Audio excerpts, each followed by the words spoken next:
Yeah, yo, pull up a chair, let the real talk begin. Faith on the table where the brothers lock in. Life gets heavy, but we stand our ground. Truth in the room when the circle comes round. No mask, no front, just real man here. Talking about faith through the doubt and the fear. From the grind of the week to the lessons we share. Welcome to the men's round table, pull up a chair. Men's round table series, step inside. Real men, real faith where the truths collide. Voices at the table where the stories get shared. Welcome to the men's round table. Pull up a chair. Everybody, welcome back to the Men's Roundtable Interview Spotlight. I'm your host, Mr. U. We are excited about the topic for today. We're talking about why marriages break down, how you bring couples back from the edge. Before we get our guests on, I want to share a few pieces of information with you. Of course, if you're watching right now, we are live, Facebook, YouTube, LinkedIn. We'll have the audio platform up sometime today or sometime tomorrow. But thanks again for watching and listening and making us a part of your week. We really appreciate it. If you haven't heard of us before, our Men's Roundtable series is one of our most popular series on our brand. Every Thursday night at 7 p.m. EST, a bunch of men from around the country, husbands, fathers, brothers, and sons are in a safe space. So we're just talking about issues that are germane to men specifically. It's always a rousing conversation. This is just a one-on-one spotlight with a husband, father, brother, or son who has a story to tell and wants to share their perspective on what it means to be a man in this day and time. It's always very, very interesting. If you want to jump in and drop a comment or question for our guest or myself, by all means, or if you're watching this video, this episode right now, drop it in the comment section. Happy to answer those questions on air. As long as they make sense, as long as it's germane to the conversation, we'll definitely jump into it. If not, it's not going to happen for you. But thanks again for making us a part of your week. We're excited about our guest today, licensed psychologist who specializes in marriage retreats, brain mapping, and neurofeedback. Dr. David Helfand is in the house. Dr. David, how are you, man? Thank you, you. I'm excited to be here. And I love the enthusiasm with this whole intro and process and dive into the men's group here. I'm excited. Absolutely. And that music that you guys heard is a good friend of ours who named Javier Malave. He is the owner and founder of the Sasquatch Chronicles. The man is a graphic artist extraordinaire. He also does music. So that theme music was donated to our show from Javier. So absolutely exciting to have that music going. And it just reminds me of the collaboration that we have in this podcasting community. So excited about this. But Dr. David, you got so much background in just neurology and brain stuff and marriage. I want to get into some of that stuff, man. So before we do that stuff, I'd love to always have a little bit of context. Tell us a little bit about Dr. David. Who are you as a young person? How'd you get from that stage to where you are right now doing what you're doing? Go ahead and jump in there. Sure. So I think I'll Tarantino it a little bit here. So my specialty right now, I focus on marriage retreats. I work with people 3 or 4 days intensively, typically on the edge of divorce. They kind of see me as a final step to try to figure out if they're going to stay together or not. And I came to that through the world of neuroscience. So when I was a kid, I thought that if you could treat the brain, you could fix pretty much everything. And what I discovered later in my career is that you can't just treat the brain because the brain's an individual. And sometimes you have to treat the system. And the system, involves marriages. It involves your family. It involves your career, maybe some existential, cultural, or societal, considerations. I chose to go the marital route because I can't do everything. But, I can tell you, I was working with someone who had trouble sleeping. And long story short, it turned out that they didn't have insomnia. They just hated their spouse. And I was like, well, that's why you can't sleep at night. You're laying next to someone that you don't appreciate. And none of my techniques for insomnia were working. And that was kind of my foyer into all right, I need to expand my view a little bit here. And then I fell in love with couples work and have been doing it ever since. Wow. I love what you said, that divorce is not an option. And your work is geared towards helping people with that. I love that. That's pretty awesome to me. A lot of the people who are probably watching our show generally are men. It even happens on the Men's Roundtable series on Thursday nights. We have women that are in the comments section. They chime in. They tell their significant others, their husbands or fathers or brothers, or even their sons about our show. So we love to get feedback from them as well. They're always included, always invited. but we only have men on the show. It's geared toward that audience. So that's what we do that. But I love from the perspective we talked about offline. I want to definitely get into some of that stuff while we have the time that we have today. You were talking about how no one's ever taught how to have a happy marriage. You know, it's not really a pushback, but I feel like people from my era, I think that they have kind of been taught how to do that, but it wasn't good teaching. I'll put it like this.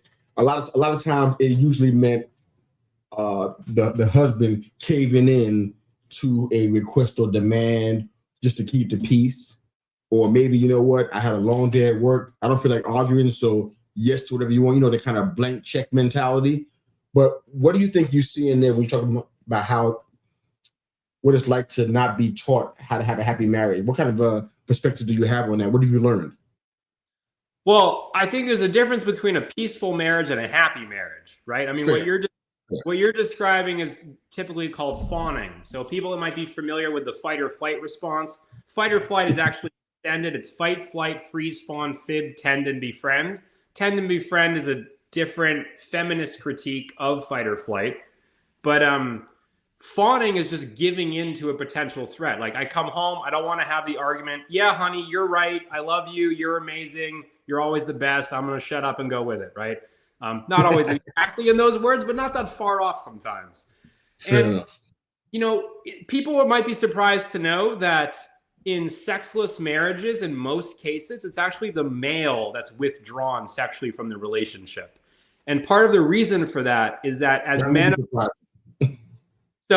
approach about 40 or 50 years old, their arousal template is totally different.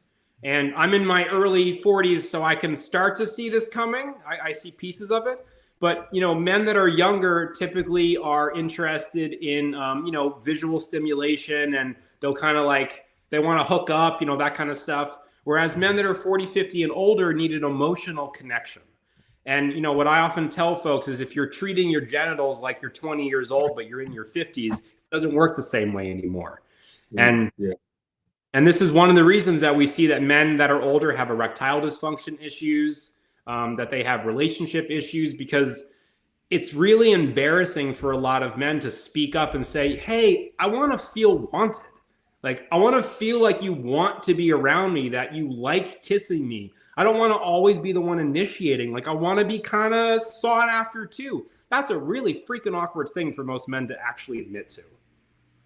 No doubt. And I think it's really rare to hear that. I mean, I've been on Earth for quite a while now. Most folks that know me know what that number is. It's not what my face appears that it is. It's a lot longer than that. And I really have ever heard that. Really ever heard of men wanting to be thought of in that way until we talk about the round table. Then I hear these things like, wow, this is the first time I ever heard men, but it's obviously a universal situation, a lot more pervasive than I thought, which is a good thing though. But I love that. You were talking about how men want to have that kind of respect given to them, that kind of honor given to them. I think that's fair. I think a lot of people think that men just want to have sex. Men just want to be fed. Men just want to be able to have their golf day. Men just want to be left alone to work on their bikes. There's just so much more to us than that. And this show alone, the round table, I'm gonna keep talking about it because these two things are together, and they are basically brother and sister.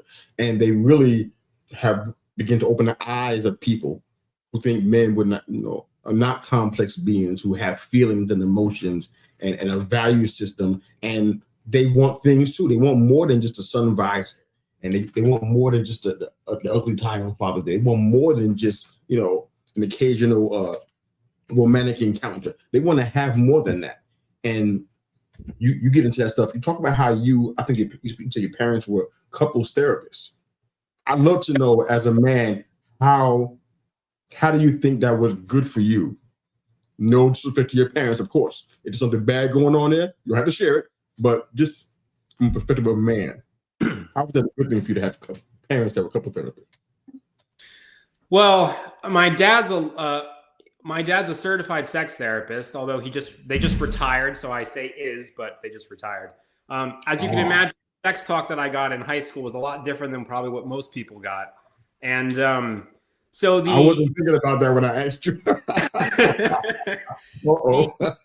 the amount of data and the technical approach of relationships. I mean, like my dad gave a speech at my wedding that was like, you could tell he had a PhD in this stuff, So that was very different. And I think I've learned sort of the technical aspects of relationships and some of the science behind connection and attraction and infatuation and all these different, stages of relationships.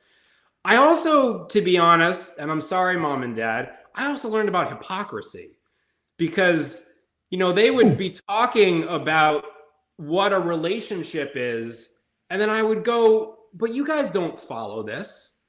And it was an interesting experience to realize that, yes, there are like rules and guidance for every couple, but also every couple's different. What I like to tell the couples I work with is, listen, I'm going to teach you how to play scales. Every good musician knows scales, but no musician plays scales when they get up and perform. They use that to inform what they do. And so you're going to take what I'm teaching you and you're going to play jazz and rock and blues and country and whatever you do, but you need the foundation before you can get up and do that performance. Wow, that makes a lot of sense. I can't even imagine what that first talk was like for you as a child. Yeah, I don't know. Time to get into a lot of science. Oh, wow. But from your standpoint, Dr. David, do you feel like you walked away with a key, perhaps, maybe I won't go far to say a golden ticket, but just a key that the other kids, other young men didn't have because your parents were therapists and operated in that function? Do you have something that took you further than a lot of men your age went? Did that make sense? Yeah, I would love to say yes to that. No, I think okay. I think what I realized is that in my 20s, I knew everything. In my 30s, I realized I knew nothing. And now in my 40s, I know what I know and what I don't know and what I need to learn. And I don't know what the 50s will be yet, but that's kind of how I see it, and it's interesting. Like I probably made the same relationship mistakes. If anything, I was maybe cocky or thinking I wasn't going to make the mistakes in my 20s. But, we've all done bad relationships. We've all had bad hookups.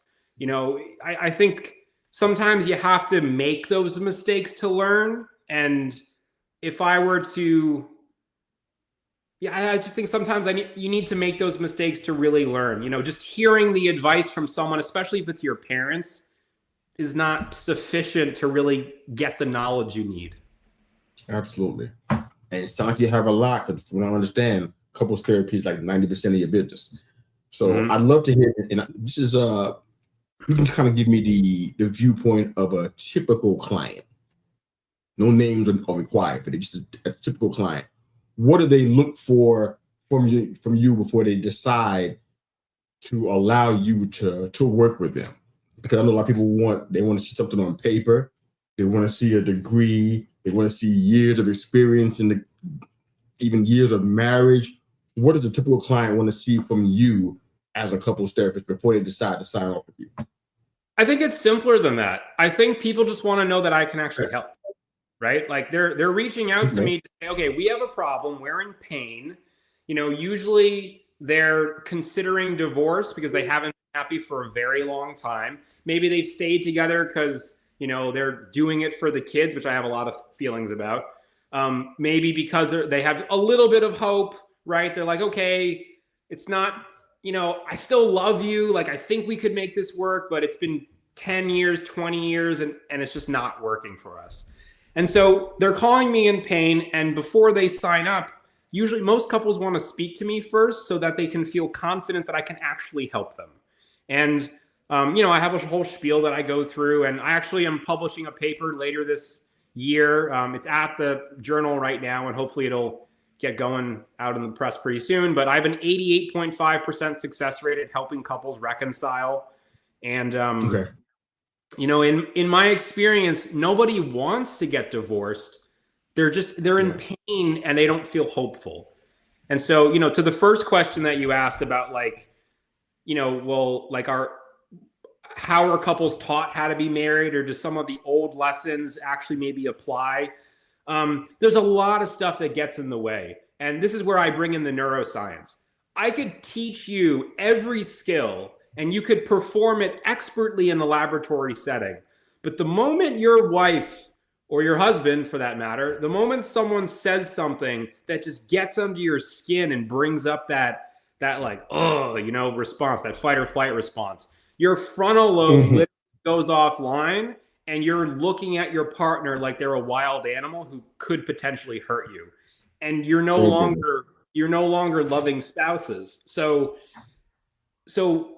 a lot of what I teach is regulation skills. How do you stay in a space where you can still access your frontal lobe and all that is still accessible to you to apply the skills you're learning? How do you co-regulate with each other? And how do you give each other some grace? It's interesting. The research shows that really happy couples are getting about 80% of it right. 80% of their sexual encounters are good. 80% of their communication is good. 80% of there's 80% agreement. So I like to tell people, like, you're shooting for a B-. And for a lot of folks, that's like, oh my God, a B-. Like, they can't even imagine that. But like, that's really the goal. I love that, man. So I think I read that you started helping folks, I guess, around the pandemic, around 2020, probably one of the worst times in our world and nation's history. Tell me what you heard, of course, being as general as possible, what you heard during that time that said, you know what, this is a cry for help here. We need therapy. Why was that time so significant in the need that you heard for couples therapy?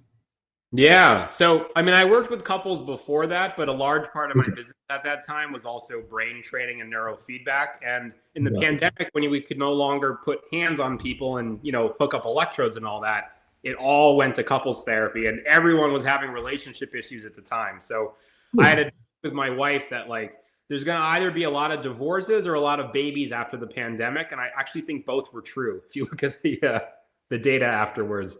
In my experience, a lot of people are managing their relationship through escapism. So, you mentioned before about like men that go and work on their car, or maybe they put hours into their business. I think as human beings, but particularly as men, we want to do things that we feel good at, and then we get feedback that like we're doing a good job and we feel a sense of mastery. And if your relationship is failing, but you're a really good mechanic, well, it's sort of natural to say, okay, this is challenging and anything I say seems to make it worse, but I know that I could go rebuild that engine, or I could go build a bookshelf, or I could go mow the lawn, or I could do something that I know I'm good at and get some sense of reward and purpose. And in the pandemic, everyone got pushed together. And if you'd been avoiding your spouse, good luck. So was that the reason why there was so much of an influx of therapy, or was it something else that was going on that was pandemic related? I think it was a couple things. I do think that forcing everyone to be together, to be in lockdown together is a big part of it. Because if you've been avoiding parts of your relationship, you no longer could. I think the pandemic also created a lot of other stress. The research shows that 3 major life events, 90% of people get anxious or depressed. So, if your job is in question because of the pandemic, if your kids aren't in school and now you're having to be the primary, childcare provider, and the relationship is already on the rocks, that suggests that 90% of people in that situation are going to have major mental health concerns. And that was like most of us at that point. No, that makes a lot of sense. You made a reference to people who are on the verge of divorce, and you mentioned about them doing it for the kids. Not an uncommon response. We've seen it many times. And then when the kids are gone, you got 2 strangers in the household, and you know what generally might come next. What were your feelings on that you wanted to share earlier? Well, you're calling me out. I love it. So I am asking you to help. no, it's great. I know you're listening too. Now I know it. So here's the thing. I think I often hear from couples that they want to do right by their kids, and so they stay married for the kids. The truth is that divorce does not screw up kids. Parents screw up kids. That Explain that one, please. If you are showing your children that a healthy marriage, because remember, all kids look for their parents for a model of a relationship. Now, at some point as they get older, they might say, okay, I don't want what mom and dad have. Or they might say, yeah, that was a good example. That makes sense. I do want that. But if you're showing them that marriage is two people coexisting, but they don't like each other, that's not a particularly good model for what a marriage or a relationship is. Absolutely. Now, the flip side of that is if you just say, you know what, I don't care about the kids and I'm not happy with you and I'm out of here, that's not good either. I think the idea of staying together with the kids to try to make it work makes sense. My issue with that, though, is that if you are so unhappy that you're just waiting until they're 18 and out of the house, that's not good either. If the kids are motivating you to try to do better and work on the marriage, I'm all for that. If it's convincing you just to bear and grin it, that's what I think where you get into a lot of other issues. Copy that. That makes a lot of sense. Where does, now I know that this could be a tough one. Where does incompatibility lie in all of this? People talk about, if you're not compatible, the marriage has no hope. What are your thoughts on that and incompatibility, just in general? I think a lot of couples come to me asking or concerned about compatibility, and in most cases, it's not an issue of compatibility; it's an issue of skills. And what I mean by that is compatibility is really fundamental. Like you want kids and I don't want kids. You can't compromise. That's an incompatibility. You want to live in the house you grew up in and I want to go buy a place in the mountains and live in a little cottage out in the middle of nowhere. That's an incompatibility. You want to go out drinking with your friends and I'm not comfortable with that, right? Like those sorts of things could be an incompatibility. The way you spend your social life. I don't mean out like blackout drinking. I just mean like having fun, going out with friends, okay? Like introverted sort of, dynamic. Those are compatibility issues. Most of the time, what people come in with is they have poor communication. They're getting under each other's skin. There's resentment that's built up. There's an issue of showing your partner that the marriage matters to you. And there's issues with intimacy across the spectrum. Chances are that with most couples, there was a time in your relationship where you did get along, right? Most people decide to commit to each other because they had hope, right? There was chemistry. They kind of flowed with each other. But then at some point that changes. So that's not a compatibility issue. That's about you haven't stayed in sync with each other, maybe because you haven't communicated, you haven't kept the intimacy up. There's other factors at play. Kids are stressful. So, the most common time for divorce is 2 years and 7 years into marriage. It's not a coincidence that that's when people have young kids. Oh, wow. I think we need to move on past that one. I don't think we have the time to touch it. But I want to ask you this question just because of your background and what you do. I'm pretty sure that I know that I have some listeners who are probably thinking the same thing that I'm getting ready to ask you right now. But even if they don't, as a host, I'm interested in this. What do fights with your spouse look like based on what you know? Your abilities in the couples therapy realm. What does a disagreement or a fight look like with you and your spouse? And I don't mean detail, I just mean how do you handle it and approach it that may be different from the rest of us who don't have the background you have? Yeah, you want to know what weight boxing gloves we pull out and that kind of stuff? No. I'm not saying all of that. So here's the deal. Again, every relationship is a little bit different. You have to find a style that works for you. I'm somebody that will just fight, and I learned that I can't do that in a relationship. And I learned that before I met my wife. And so my style that works for me is to say, I'm really mad about this, or I'm really anxious about this, or whatever the emotion is. And I need some time to like figure out how to put it to words. And so sometimes I write her a letter. Sometimes we, sit later at night and kind of let me talk it through and all that. But I'm someone who, like, my instinct is to fight, and I need to take some time to really process what's going on with me so that I can intelligibly communicate it. My wife, on the other hand, is someone that just gets emotional. She'll just cry. She'll just express emotion. And so I've learned that it's not a courtroom, right? I'm not trying to justify myself, back myself up. Like, chances are whatever she's feeling was a mistake that I made. And if I can accept that, like, okay, I made a mistake and now let me be part of the solution, not justify the problem, then that goes a really long way. And by the way, I'm saying this to you after over 10 years of marriage. If you had asked me 2 years, then it'd probably be a very different answer. So you bet it will be. Same for me. We're going into year 30 this year. So the answers are totally different for sure.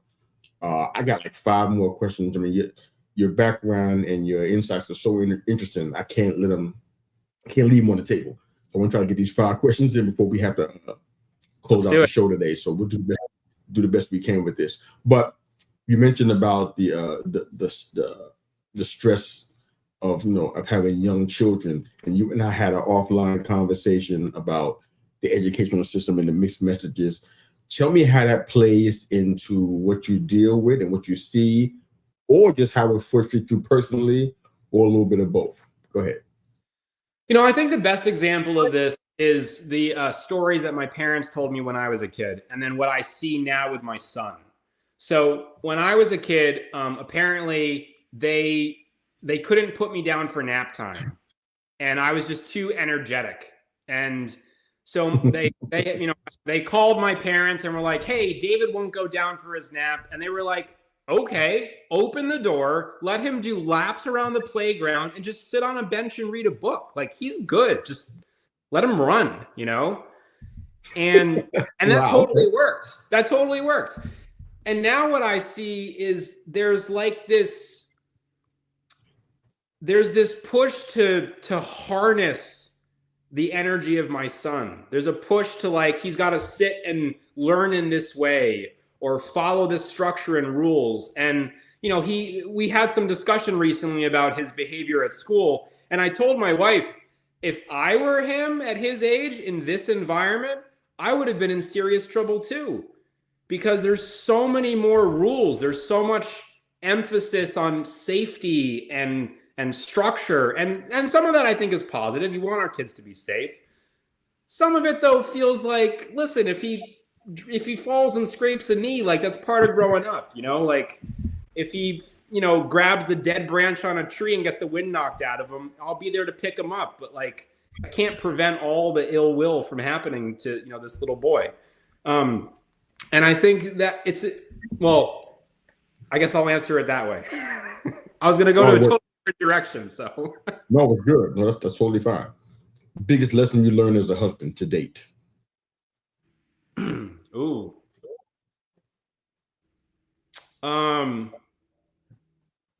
Honestly, I think it's that emotions should be welcomed.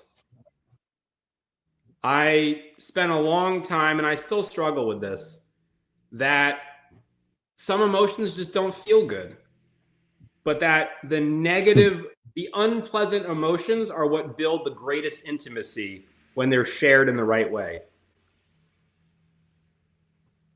I like it.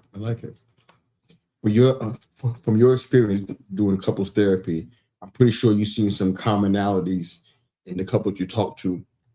What would you say was the most difficult issue that you think couples are facing? Of course, we're just speaking in generalities. I think communication across the board is a struggle for so many people. And part of what I see is both partners often feel an urgency that their stuff is the most important. And there's a lot of blaming, well, if you could only listen to me better, if you could give me what I need, if you could make me feel whatever. And what I tell folks is, listen, you both contribute to the state of your marriage. And you might be right that in one given moment, one person is more at fault than the other, but communicating in that way is only going to worsen the issue. So if you can both own your shit and make some effort to change, that's going to create a synergy where then the marriage is absolutely incredible. How do you convince, this is just a side, this is an extra question that I'm adding in really quickly, so answer it as briefly as you can. But how do you get somebody who believes that their take, if you will, or their viewpoint is more important than the other person they're in a relationship with? How do you get them off of that ledge? Because that sounds like a really hard sell to get them to change their mind that they are not the most important, but you guys together. Yeah. You get it? There's a couple different ways to do it. I think it depends on exactly what you're dealing with. You know, if you're really like far down the narcissism spectrum, that's a whole other category. If it's more about like trauma is a whole other category, right? So I'm going to speak sort of in the middle here, but there are answers to the edges and the extremes as well. I think one of the best questions is, you know, how would you feel right now if you were your spouse? So like I'm sitting there blaming you for something, calling you out on something. How would you feel if you're a spouse? And, you know, the other question is, what do you want the outcome of this conversation to be? I use that one a lot because a lot of times someone will say, well, I want them to see my point of view. Okay, you want them to see your point of view. I totally get that. Calling them an asshole, though, is not going to help them see your point of view. Like if you want to invite someone into the conversation, it's got to be the right invitation. Fair enough. That makes sense, man. Totally makes sense. All right. Last couple of questions for sure, and then I'm gonna let you get back to the rest of your day. All right. So you mentioned about a happy and a peaceful marriage. You referenced that a little earlier on in the show. What would you say are the standards for that kind of marriage? What do you think has to be in place to make that desired outcome for a happy, peaceful marriage happen? Go ahead. I mean, the good news is that there's a lot of research on what makes marriages work. And when I look at all of it, I break it into 4 categories. So it's about communication, regulation, prioritization, and intimacy. And, you know, I could define those a little bit further if you like, but those are really the 4. That's what I look at. That's what I assess for couples. That's what we work on during the retreat programs. And that's what the homework is focused on afterwards too. Okay. Speaking of, I want to ask you about the retreats as well. After you answer this question, love for you to let people know where they can find your work so they can find these retreats, find your therapy work, or answer or ask you any questions they may have. So last question for you, Dr. David. What's the difference between a marriage retreat and what we might call traditional therapy? Because I know that I've seen it played out on sitcoms so more times, especially in the 80s, more times than I can count. People go to marriage retreats and supposed to fix whatever's wrong. By putting 2 people who hate each other in the same box in a 5x5, they're going to come out better. I don't understand that mindset. So tell me what's the difference between a marriage retreat and what we might call or view as traditional therapy? Go ahead.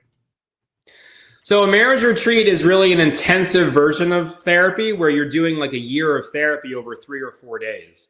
And the multi-hour format allows you to build momentum.